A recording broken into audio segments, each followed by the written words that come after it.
A Rainha dos Deuses, Round 2, do Vamos de Matheus. Ragnarok, família! Aí sim, pai. Ó, é treta. É hoje que o pau vai comer, Matheus! Pois é, menino bom, após uma longa espera aqui estamos nós para o segundo round da nossa querida Rainha dos Deuses. Como vocês sabem, vídeos sobre mangá exige um trabalho danado da gente, Pode já apostar. que tentamos não usar as páginas originais para não tentar ter confusão com a editora. Então, né? Strike, então. Sabe? Então, se não for pedir muito, eu peço que vocês deixem um like pra dar aquela fortalecida, porque isso aqui dá um trabalho danado e a gente tem que se unir como humanidade para vencer essa difícil empreitada. E chega de enrolação, porque vocês já esperaram demais por isso, e vamos logo pra Arena do Valhalla, pois a quarta rodada do Ragnarok está prestes a começar. Vambora. Jaque versus Herax. Há um ano atrás trouxemos pela primeira vez a análise do mangá aqui pro canal, Jack, e no no meio caso. desse ano trouxemos também a análise Nossa, do essa thumbnail ficou tão linda, velho. Não tem como a pessoa não clicar e não ver o vídeo. E o vídeo é bom aí. anime. Se você ainda não GG. viu, vou deixar aí nos cards os dois vídeos, pois cada um deles eu trabalhei com um roteiro diferente, então apesar de falar sobre os mesmos acontecimentos, nos dois vídeos vocês verão duas análises completamente diferentes, e sim, eles adaptaram para o anime as exatas 3 lutas que eu falei lá no primeiro vídeo, porém com um bônus bem no último episódio, com a Arena se tornando a antiga cidade de Londres e com a entrada dos dois próximos combatentes. E é aqui que começamos a nossa quarta rodada do Ragnarok. Após uma vitória que finalmente trouxe um ar de esperança para o lado da humanidade, o seu próximo representante Finalmente vem uma, e véio. joga um balde Finalmente. de água fria na expectativa da torcida. E não é porque ele não é ameaçador o suficiente para bater de frente com o Deus. Na verdade, ele é completamente ameaçador. Afinal, Até o quarto demais. humano a lutar no Ragnarok é ninguém menos que o serial killer Jack o Estripador. Confesso que desde que eu vi o nome dele na lista, eu fiquei com um certo pé atrás. Não só a plateia do mangá, como também o leitor se sente incomodado de seu próximo representante ser um serial killer. Tipo, exatamente, né? Tipo, pô, eu achava que ia só trazer os moleques de gente boa. Ainda mais do depois bem. dos nossos combatentes passados terem orgulhado com as maiores é. demonstrações de Adão. honra e virtude. Mas, querendo ou não, por mais irônico que isso possa parecer, está nas mãos sangrentas de Jack uma das chances de salvar a humanidade. Quem E vai do lado salvar dos a deuses, humanidade? o Um escolhido assassino. para representá-los é o Ai, semideus grego Hércules. Sim, o filho de Zeus. Pelo menos mais um dos 500 que ele tem. Aqui novamente temos um combate de contrários. Caramba, Zeus Mr. Catra confirmado. Na arena, pois enquanto o Jack é um assassino frio e maluco, o nosso Hércules é o maior exemplo de um protagonista padrão de shonen. Tanto que já de início ele propõe uma rendição pro serial Bonzinho demais, velho. O Hércules killer, não alegando dá. que ao contrário dele, o semideus não gosta de morte sem sentido. Aí, ó, Mas tá o vendo? famoso assassino responde até de uma maneira bem elegante. Primeiramente, lhe agradeço por ter aceitado lutar na minha amada Londres, senhor. Mas peço perdão, pois não poderei aceitar a sua proposta. Jack pode até ser britânico, mas a sua alma tem um pouquinho do jeitinho brasileiro. Ele é astuto, inteligente e, acima de tudo, um malandro do caralho. Durante todo o combate, ele mente sobre qual é a sua verdadeira Volunde, se aproveitando dessas mentiras para pegar o deus de surpresa e machucá-lo gravemente. Mas, apesar desses ataques de surpresa, o corpo do deus grego sempre resiste aos ataques. Inclusive, nem sempre o Hércules foi um deus. Durante o começo da luta, já descobrimos que Alcides, que é o antigo nome do Hércules, era um jovem mortal que morava na cidade de Tebas, na Grécia, e que após ter um duelo contra o deus da guerra, acabou sendo convidado para se tornar uma divindade do Olimpo. Durante a luta, até vemos os moradores de Tebas na arquibancada dos humanos, e adivinha fazendo o quê? Torcendo pro lado dos deuses. Os caras são humanos e torcendo pro lado dos deuses. Até aí, ok, né? Mano, Alcides, que você vença, velho amigo. Cala a boca, Castor, eles vão te ouvir. Ninguém vai brigar com a gente, não, pô. Se aqueles caras estranhos ali escutarem, com certeza vão bater na gente. Olê, olê, olê, olá. Se o Jack perder, o pau vai quebrar. Apesar da astúcia do serial killer, o Hércules acaba se sobressaindo com a sua força, chegando até mesmo a jogar as próprias facas do Jack contra ele mesmo. E é quando uma delas consegue quebrar o monóculo dele, que descobrimos que o menino Jack nasceu com heterocromia. Aí Mais sim. que isso, de Da alguma hora. forma, aquele olho do Jack consegue ver as emoções das pessoas. E Caramba, isso aí eu não sabia, não. a partir desse momento que vemos Ô, a louco. origem da loucura desse homem, enquanto o mesmo começa a cantar uma famosa música infantil. Música de Long the Nina. bridge is falling down, my fair lady. Essa música é famosa demais, Jack, viu? na sua infância, cresceu em um bordel de Londres, onde a sua mãe trabalhava. Pois é, ele era filho da puta desde pequeno. Apesar Literalmente, caraca. Apesar das dificuldades, a mãe do Jack se bom. preocupava bastante com ele. Era até exagerado o nível de preocupação dela com o bem-estar do garoto. E como eu disse agora há pouco, o olho direito do Jack consegue ver as emoções das pessoas, sendo que cada uma emite uma cor diferente. E segundo ele, a cor mais linda era das emoções da sua mãe. Até que certo dia, após ter chegado em casa, ele encontra ela em prantos no chão enquanto lia a notícia de um jornal. Um escritor falido havia se casado e ascendido à nobreza. Oxi, por que ela tava chorando, Matheus? É, porque aquele homem era o pai de Jack. Ao que parece, ele prometeu pra ela no passado que um dia iria retornar pra buscar ela e o seu filho. E foi por esse motivo que a mãe do Jack cuidou tão bem dele até... Nossa, ele traiu a esposa. Infelizmente, todo aquele amor dela pelo filho era apenas um cuidado com a ferramenta que iria tirar ela daquele bordão um dia. Caraca, então no fundo ela enganava. Nossa, ninguém presta nessa merda. Tanto que agora a mulher grita e até condena o nascimento do menino. Nossa. Nisso, o olho direito do garoto vê que todo aquele brilho lindo das emoções da mãe dele havia desaparecido e se tornado algo completamente obscuro. E a fim de limpá-lo, ele com as próprias mãos dá um fim à vida da sua mãe. De volta à arena, Jack explica que ao longo de sua vida ele viu as piores cores da humanidade com aqueles olhos. Porém, no momento que ele dava um fim à vida das suas vítimas, todas as cores eram purificadas pelo sentimento do medo. E esse é o motivo idiota dele cometer todos aqueles crimes. Como eu disse, o Jack mentiu bastante sobre qual era a sua verdadeira Volund. Mas no clímax da luta dos dois, finalmente é revelado que após ele fazer o pacto com a Valkyria Hulk, ele acabou ganhando como arma divina um par de luvas. E qual a Volund dele? Simplesmente qualquer coisa que aquelas mãos toquem. Graças a isso, Jack consegue não só cortar um dos braços do Hércules usando o ponteiro do Big Bang, como também, como última arma secreta, ele consegue perfurar o peito do Deus usando o próprio sangue das suas feridas como arma. Porém, esse último golpe dele, apesar de ter sido um golpe de surpresa, ele não é forte o bastante para finalizar o Deus. E por isso, Hércules junta o resto de suas forças para dar um último golpe no serial killer. Um golpe que ele jamais receber em toda a sua vida.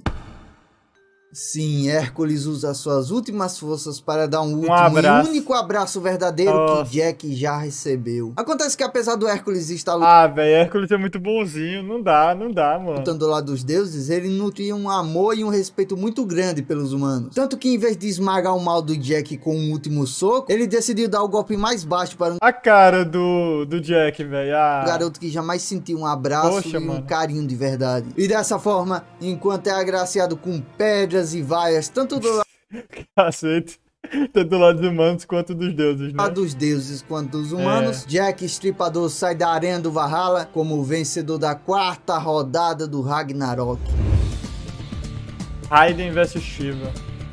A quinta luta trouxe um clima bem engraçado pra mim. Não teve tanta comemoração com a vitória do Jack, parecia ter um sentimento de luto. E quando a Brunhilda me vem com o tal de Ryder Tamemon como representante da humanidade na quinta rodada, eu fiquei como? Outro japonês, eu vou ter que estudar pro Enem pra saber quem é? Beleza que ele não faço a mínima ideia quem é também. Vai lutar contra o Shiva, que é um personagem que já tinha aparecido antes e que já tem uma certa moral com a gente, sabe? Mas pra falar a verdade, eu fiquei desanimado de não ter sido um outro nome mais conhecido. Tanto que foi no início da luta deles que eu pausei pela primeira vez a leitura do mangá de Shumatsu. E nem vá me culpando, pois até os deuses que ficam ali no camarote dão uma saída assim que a luta deles começa. E ainda caramba, ninguém gosta do cara. Por cima, o mangá desvia da quinta luta e foca quase um capítulo inteiro na tretinha com outros personagens. Acho que até o autor viu que o clima não tava tão bom e decidiu acrescentar esse bônus pra conseguir segurar o leitor, sabe? E que bônus é esse? Temos o Loki indo ao encontro de um outro deus, que inclusive está na lista de deuses para participarem do Ragnarok, o fundador do budismo,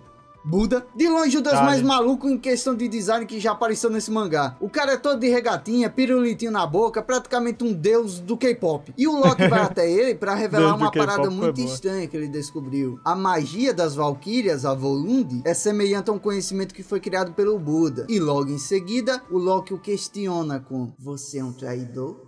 E ele? E em vez de falar não, o Buda responde: e se eu for, caralho?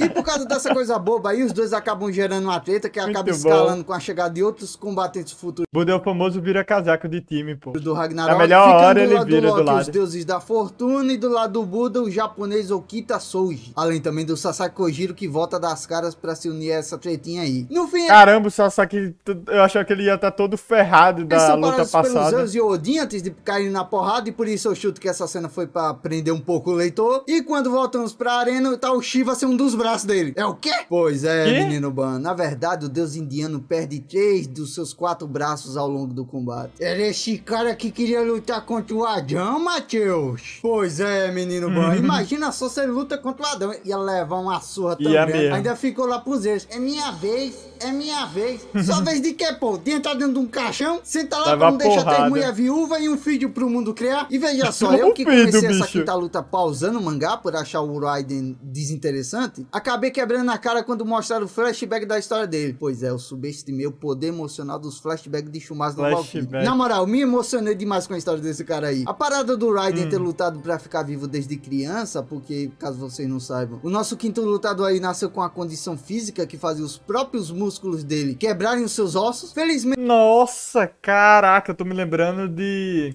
Pô, qual é aquele anime que o maluco nasce sem... Ele conseguiu conter os seus próprios Dororo, ossos, eu acho que é Dororo. Uma força física incrível. Ele nasce ferrado, só que com o passar do tempo ele vai adquirindo, né, a parte do corpo dele. Porém, por consequência, Dororo, as pessoas da vila passaram a chamá-lo de monstro. Apesar disso, o Raiden cresceu com um grande senso de... Nada a ver, né, uma coisa com a outra, mas é questão de superação, né, dos dois. Muito disso se deve à sua mãe, que sempre o incentivou a ver a sua força como um dom para ajudar os mais fracos. Inclusive, isso aí tá me lembrando alguém, hein? Se eu fosse vocês, eu dava uma olhada aí nos cards agora. E foi por causa desses ensinamentos que o Raiden cresceu buscando lutar no sumo a fim de mandar dinheiro para o seu vilarejo, se tornando melhor não para estar acima dos mais fracos que ele, mas sim para ajudá-los a estar em cima juntamente com ele. E na moral, aquela cena da mãe dele segurando a ilustração dele, chora, na moral, velho, aquela ali é uma das cenas mais bonitas de Shumasu no Valkyrie, na minha opinião. O orgulho dela vendo que o seu garotinho frágil lá, que era esmagado pelos próprios músculos, havia se tornado o maior lutador do Japão, passa um sentimento... Caramba, velho, parece que eu tô vendo o Baki por um momento. Olha o corpo do maluco todo bombado. Muito foda pro leitor, né? Confesso que eu chorei um pouco nessa parte. E foi em lágrimas que, enfim, contemplamos o resultado final dessa batalha de gigantes. Shiva não é um deus qualquer. Mesmo tendo perdido 3 de seus braços, a dificuldade do combate continua equilibrada para os dois lados. E sim, os dois lutaram o tempo todo naquele famoso X1 só no morro de respeito. A Volunde do Raiden foi forjada pela Valkyria Vrud, que inclusive se apaixonou pelo lutador após ele ter elogiado a beleza da mulher, algo que ela não estava acostumada, já que todo mundo a chamava de monstro devido ao seu shape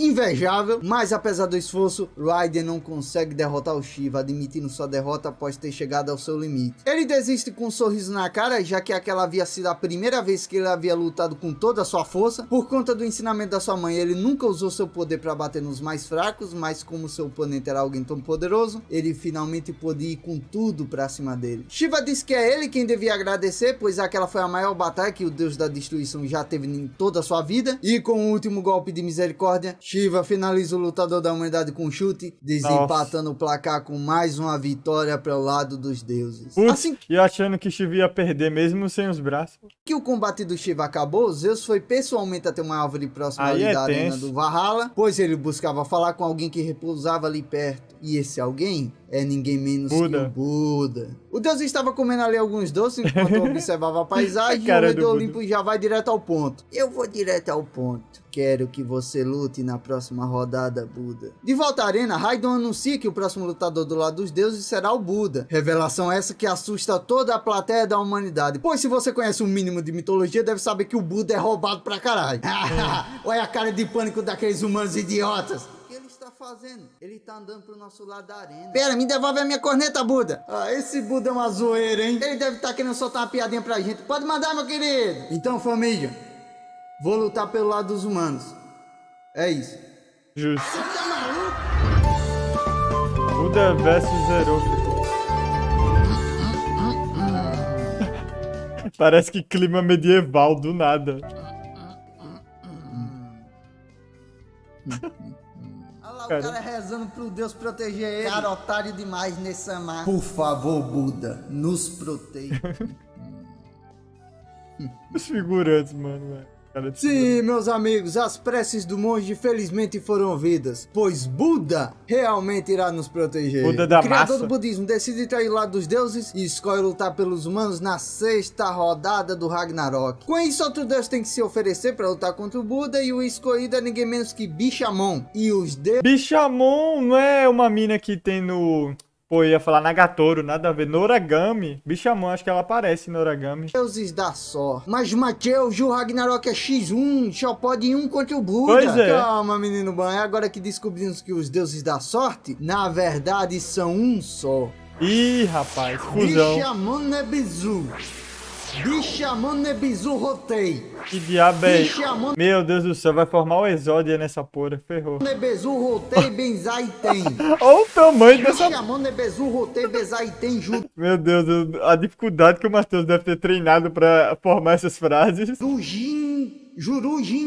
Jurujin Fukuru Kujudai Koku Tem. E após apresentar um verdadeiro Cacete. trava-língua dos deuses, ao fim da um união de trava-língua todos os mesmo. deuses da sorte, finalmente é revelada a sua verdadeira forma. Zerofuku, o deus da miséria. Originalmente o Zerofuku não era um deus ruim, na verdade ele era um deus bondoso que viajava pelo mundo procurando sugar a miséria das pessoas. E tudo isso para fazê-las alcançar sua felicidade, um processo que o deixava completamente lascado. Porém, para o gentil Zero, era um sacrifício que valia a pena pela felicidade das pessoas. Infelizmente as pessoas não lembravam do seu sacrifício e ainda por cima se tornavam viciadas na luxúria e na ganância. Mas o que mais doeu nele foi quando ele viu uma procissão de pessoas mal vestidas e desnutridas passando pela rua. Oxi, por que ele tava cheio doendo, Mateus? Porque aquelas pessoas, mesmo na pobreza e na miséria, eram felizes. Caramba. menino bom. E o líder daquele Nice grupo era ninguém mensagem. menos que o Buda na sua Eita. época antes de ascender como uma divindade. Foi ali que se começou um desentendimento entre o Zero e o Buda. Ele achava um absurdo o budista não ter tirado nenhuma das enfermidades daquelas pessoas e mesmo assim elas irradiarem uma felicidade tão grande, ao contrário dele que se lascou para tirar o sofrimento das pessoas e ainda assim as pessoas não alcançaram a felicidade de verdade. Justo. Mas é aí que o nosso Buda passa o ensinamento para o menino Poder Zero. da Não fé. se pode dar aos outros a felicidade. Isso é algo que você conquista após superar suas dores e os seus fardos. E Caramba. tirar os fardos de uma pessoa Motivacional. só distanciará ela ainda mais da sua felicidade. Porém o Zero não engoliu nenhuma daquelas palavras e esperou até hoje para se vingar do Buda. E uma coisa que não pode Meu deixar Deus, que vingança. O maluco é muito rancoroso. O cara de todo jeito ele tá ajudando as pessoas. Meu Deus, de cara. falar aqui é que durante não. esse combate aí temos uma das, se não a maior surpresa da arquibancada desse mangá. Pois na torcida dos humanos surge um grupo chamado os Quatro Sábios. Grupo esse que o Buda fazia parte e também fazia parte o filósofo Confúcio e o Sócrates. Porém, a O quarta Sócrates figura tá aí. sim é alguém inesperado. Nosso querido Jesus. Jesus Cristo, Meu, então eu fiquei tipo, o quê? Não é possível que ali seja o Jesus. Ah, não. Por que que não multiplica peixe na África? Porque lá não tem peixe. Esse meme é muito antigo. Quem tá na internet faz tempo sabe dele. Muito bom. Multiplicar. O poder do Buda é simplesmente uma Sensacional humilhação para o Deus da resgatado isso. miséria. O Deus não consegue acertar um único golpe nele, pois o nosso sábio aí, assim como o Jack e o Adão, tem um poderoso poder ocular. As 8 consciências. E o que ela faz? Ela simplesmente mostra ao usuário os movimentos futuros do seu inimigo. Além disso, Caramba. o cajado do Buda muda de forma de acordo com as emoções dele, ou seja, o cara é roubado demais, né? E por ser tão roubado, o Buda vai lá e consegue nocautear o Zerofuku. Nocaute esse que foi tanto físico quanto moral, pois o budista consegue fazer com que o Zero desista de ser aquela divindade rancorosa e volta a ser aquele deus doce que gostava de ajudar os outros. Porém, Caramba, numa luta o cara mudou o pensamento dele. Do rancor todo que ele guardou, meu Deus. quando parecia que o combate havia acabado, os chifres de Zerofuku começam a contorcê-lo Eita, poder do web namoro agora. transformá-lo em alguma outra coisa. Sim, o cara tem mais uma fodendo transformação final. Meu A Deus, diferença é velho, que como dessa vez assim? não há transformação do deus, pois o Zero já havia desistido do combate. O que está acontecendo com ele é muito mais uma possessão, ou melhor, o resultado de um experimento. Ao fim daquela terrível transformação, o que aparece diante de Buda e de toda a arena do Ragnarok é simplesmente um dos maiores demônios do submundo. Rajun, o demônio do sexto céu. Pera, Mateus, o Zerofuku é o Rajun? Não, menino bom, Rajun é um demônio do submundo. Eu não entendo. Bem, é melhor deixar esse homem aí, que acaba de chegar no camarote dos deuses, e explicar tudo pra gente. Afinal de contas, ele é ninguém menos que o governante do submundo. Hades, o deus do mundo dos mortos. Ele surge ali do nada, fazendo todo mundo se assustar. Afinal de contas, ele nunca sai do submundo pra nada. Ele é praticamente o otaku das mitologias. E aqui percebemos que a trindade do Olimpo tem uma genética de bonitão, né? Só que quando chega nos Zeus parece... falhou a genética. Que algo deu muito errado. Hades explica que Rajun era uma lenda até para ele, o governante do submundo. Esse bicho aí é tão roubado que sozinho ele já destruiu metade do submundo. Ainda assim, Hades teoriza que aquele não é o verdadeiro Rajun. Ele acredita que o verdadeiro já morreu há muito tempo e que aquilo na frente deles nada mais é do que o resultado de um experimento feito por alguém que cultivou alguma parte do antigo demônio e o implantou dentro do Zerofuku. E acontece que só existe uma criatura que seria tão diabólica ao ponto de fazer isso com outro deus. E esse alguém não só está assistindo a luta do seu camarote, como também é um dos próximos lutadores do lado dos deuses. Quem é? Beelzebub, o senhor das moscas. Sim, o nosso famoso cramulhão, coisa ruim, capeta, cão, janho. Enche o mais novo aquele ninguém menos que um garoto de anime emo. A luta Pior que é mesmo, pai. Meu Deus, é muito garoto. dos dois agora é carregada de altos e baixos para os dois lados, até que o Buda, após muito sofrimento, consegue criar sua própria Volunde, usando o espírito do Zerofuku como a sua Valkyria, confirmando a teoria lá do Loki, que foi ele quem ensinou essa técnica aí a Brunhilde e as suas irmãs. E dessa forma, o terrível demônio Rajun é derrotado inesperadamente pelos dois combatentes da sexta luta, fazendo assim com que o grande Buda traga para a humanidade a sua terceira vitória no Ragnarok. Buda é apelão. 7ª temporada. Após a vitória sofrida do Buda, ele é levado às pressas pelas enfermeiras divinas lá para cuidarem de suas feridas. E no caminho para lá, a Brunhilde o acompanha e temos ali uma cena bem interessante. Nela o Buda dá uma chavecada na Brunhilde, elogiando os olhos dela. Isso, Buda.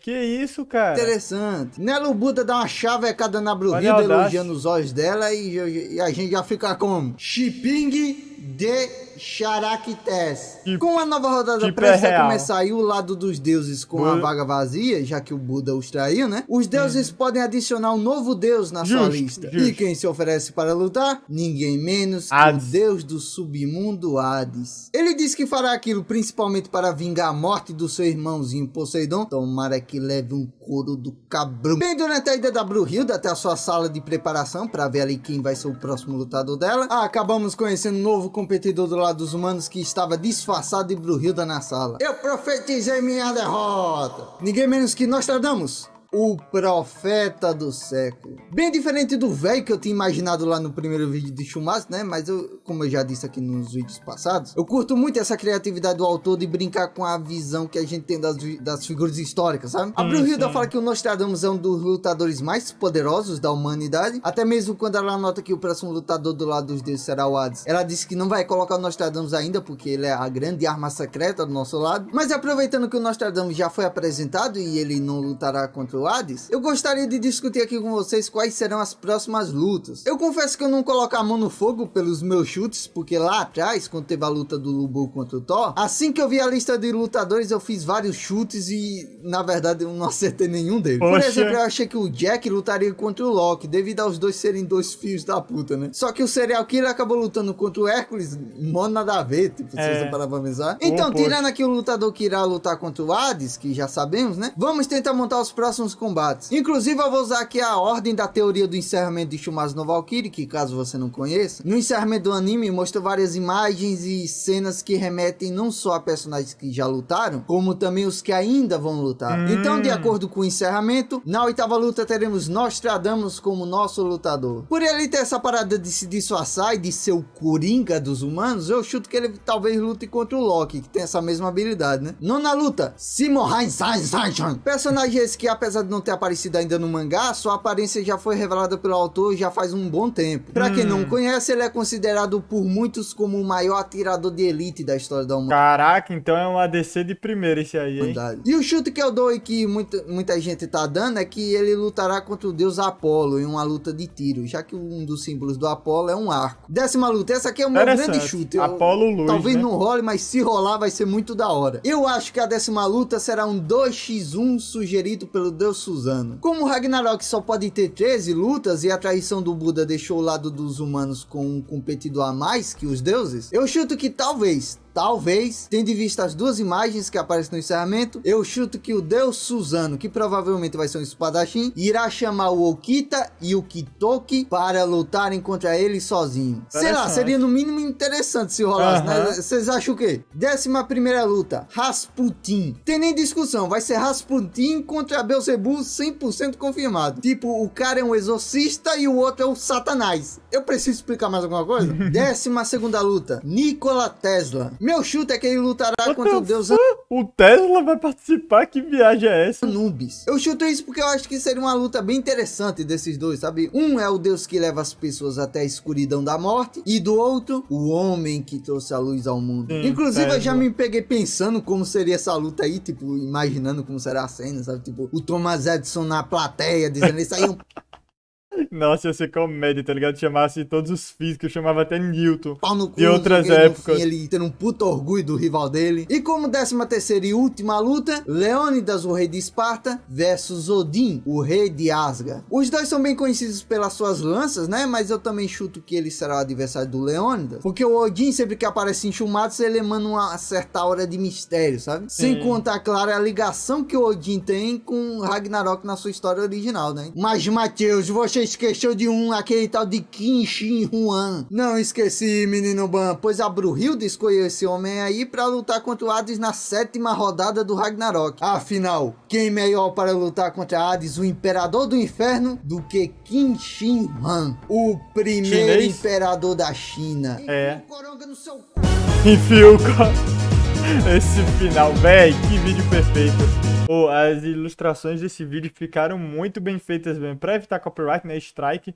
Mas, que trabalho incrível, velho, essa ilustração. Agora imagina, o trabalho pra fazer tudo isso aqui. Ficou muito bom o vídeo.